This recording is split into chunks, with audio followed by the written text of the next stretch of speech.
TPA Swung yang digadang-gadang mampu memberikan solusi penanganan sampah, kini ternyata menuai protes warga sekitar TPA.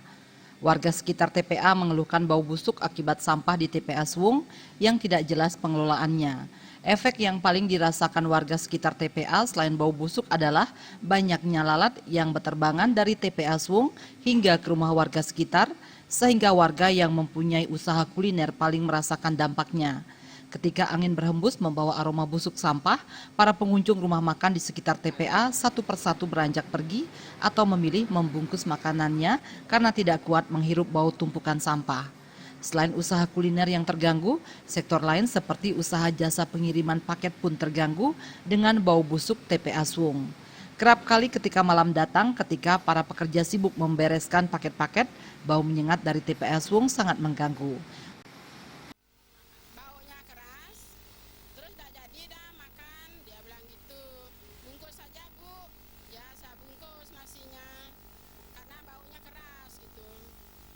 Pada musim hujan. Pada musim hujan itu banyak lalat-lalat yang berdatangan, apalagi di sini saya sering singgah untuk makan.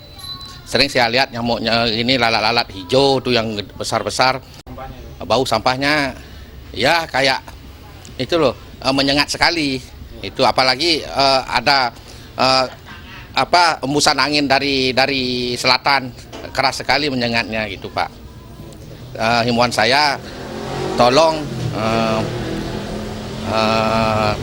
yang mengelola TPA ini memperhatikan kesehatan masyarakat yang ada di lingkungannya. Biasanya pagi kalau misalnya udah buang sampah pagi itu pasti bawa sampai ke sini, Pak. Ya. Warga sekitar TPA Swung hanya bisa berharap kepada pemerintah Kota Denpasar dan wali kota terpilih nantinya jangan hanya bisa menebar janji konsep penanganan sampah yang paling jitu. Namun ketika telah terpilih, janji itu tidak pernah terrealisasikan sehingga warga sekitar TPA semakin menderita oleh bau busuk dan dampak kesehatan lainnya akibat ketidakpastian sistem pengelolaan sampah yang baik di TPA Swung. Gong Krisna, Bali TV.